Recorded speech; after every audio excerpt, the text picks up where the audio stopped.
Everyone and welcome to my channel. এখন আমি বৈদিক সাহিত্য যে চারটে ভাগে ভাগ করা হয়েছে বৈদিক সাহিত্যকে, যেটা আমি আগেও মেনশন করেছি, যেমন সংহিতা, ব্রাহ্মণ্য, আরণ্যক, উপনিষদ, এই চারটে বিষয় নিয়ে আমি এখন কথা বলবো। তো তাহলে ক্লাস শুরু করা যাক।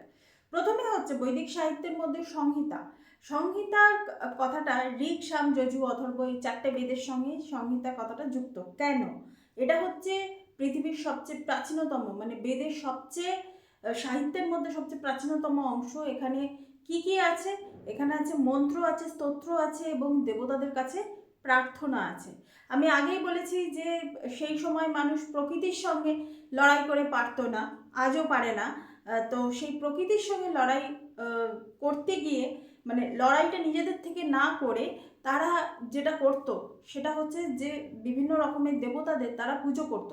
যেমন অগ্নি, বরুণ, বায়ু, ইন্দ্র, এনাদেরকে দেবতা রূপে তারা পুজো করত। তো সেই সব জিনিসগুলো পরবর্তীকালে মন্ত্রের আকারে আমাদের সামনে চলে আসে। এখনকার দিনে দেখবেন যে বিভিন্ন দেবতার আলাদা আলাদা মন্ত্র আছে। তো সেগুলো কিন্তু এই প্রাচীনতম এইসব সাহিত্য থেকেই কিন্তু মানে বংশ পরম্পরায় যুগের পর যুগ ধরে এগুলো কিন্তু চলে এসেছে। এরপর চলে আসি আমি ব্রাহ্মণ যে সেকশনটা, সেটা ব্রাহ্মণদের যে কাজ হচ্ছে এই যে মন্ত্রতন্ত্র এগুলো যে বানানো হচ্ছে, এগুলো আচার অনুষ্ঠানের মাধ্যমে সাধারণ মানুষের কাছে পৌঁছে দেওয়া। যেমন ব্রাহ্মণরা কি করে? যজ্ঞ করে, এখনো কিন্তু পুজোতে যজ্ঞ হয়। তো এই যে যজ্ঞ করা, যে মন্ত্রটা তারা উচ্চারণ করছে, সেই মন্ত্র উচ্চারণটা বিভিন্ন ধরনের পুজোতে আমরা যারা সাধারণ মানুষ, যারা এগুলো জানি না, এই রিচুয়ালসগুলো অতটা ভালো করে জানি না, আমরা কিন্তু অংশ নিচ্ছি। নট অনলি অংশ নিচ্ছি, আমরা সেগুলো শুনছি।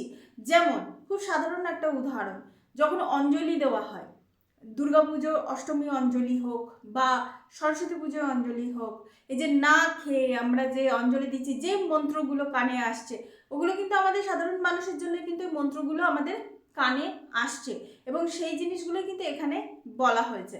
এবং ব্রাহ্মণদের ক্ষেত্রে আরেকটা জিনিস যেটা আছে, বলিদান বা স্যাক্রিফাইসের কথা বলা হয়েছে।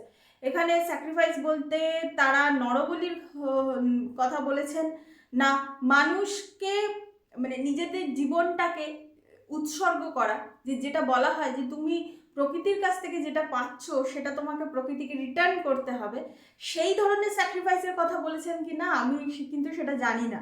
তার জানি না ইন দ্য সেন্স কি বলুন তো, এখানে তো অনেক রকমের এইসব বেদের মধ্যে অনেক রকমের মেটা রেফারেন্স থাকে।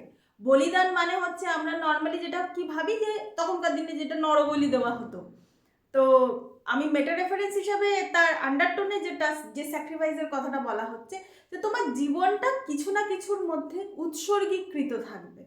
উৎসর্গীকৃত থাকা মানেই কিন্তু সেটা এক ধরনের বলিদান কিন্তু দেওয়া। যেমন বলি বলি বা অনেক সময় কি হয় যে অনেকে রেগে গিয়ে বলে আমি ওর মাথাটা নিয়ে এসে, আগেকার দিনে যেসব সিনেমা বা ইয়েতে যেসব ডায়লগগুলো ছিল, যে আমি ওর মাথাটা নিয়ে এসে ঠাকুরের পায়ে আমি রাখবো, তো সেটাই হবে আমার প্রতিশোধ। এই ধরনের স্টেটমেন্টগুলো তখনকার দিনে দেখবেন যে থাকতো। এটা কিন্তু মেটা রেফারেন্স। সেই মানুষটা, তার মাথা কাটার দরকার নেই, সেই মানুষটা মানসিকভাবে যদি সেই দেবীর কাছে, যেই দেবীর কাছে তার মাথাটা কেটে আনার কথা বলা হচ্ছে, সেই দেবীর কাছে যদি নতমস্তক হয়ে যায়, তাহলেই কিন্তু সেটা এক ধরনের স্যাক্রিফাইস হয়ে গেল। তাহলে বুঝতে পারছেন এখানে কিন্তু দু রকমের মেটা রেফারেন্স কিন্তু চলে।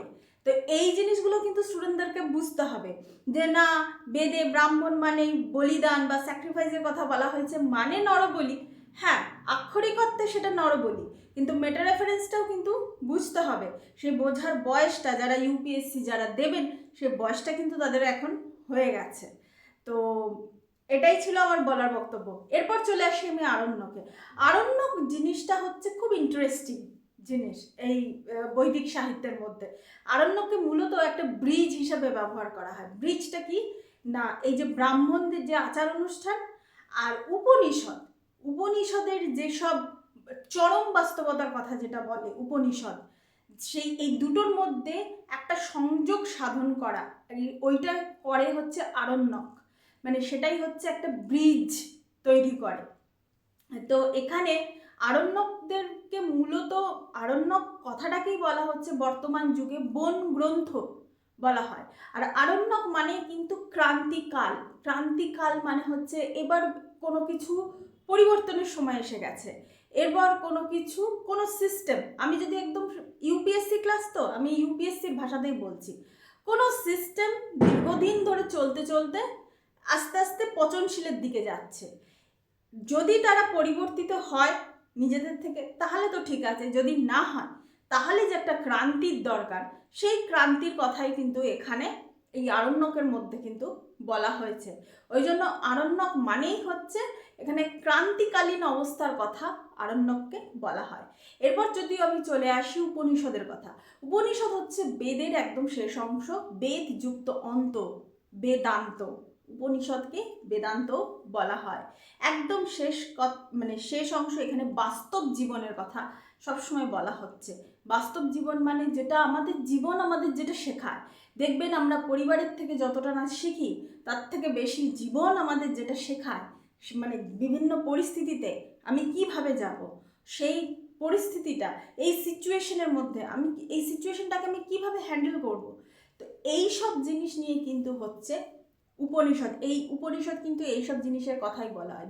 দর্শন মানে কিন্তু মানে সবসময় আপনারা দর্শন মানে ওই যে বললাম আমি কি দেখছি, আমি আগের দিনই একটা উদাহরণ দিয়েছিলাম যে একটা কাঁচের গ্লাসের মধ্যে অর্ধেকটা জল ভর্তি আছে, এটাকে নিয়ে এসে যদি আমার সামনে ধরা হয়, আমি কি দেখছি?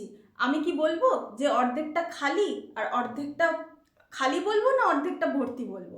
সেটার ওপর সেই মানুষটার মাইন্ডসেটটা নির্ভর করে। যদি অর্ধেকেরও কম অংশ যদি জল থাকে, সেটাতেও যদি আমি বলি যে কিছুটা অংশ জলে ভর্তি আছে, আমি খালি অংশটার কথা বললামই না। তো এটাই হচ্ছে মানে দর্শন, আমি কিভাবে এই পরিস্থিতিটাকে দেখছি। একটা কঠিন পরিস্থিতি যে কোনো মানুষের ক্ষেত্রে আসতে পারে, যে কোনো সেম সিচুয়েশনে যে কোনো মানুষ, 10জন মানুষ পড়তে পারে, সেই 10জন মানুষ 10 রকমভাবে রিয়্যাক্ট করবে, কখনো একই রকমভাবে রিয়্যাক্ট তারা করবে না।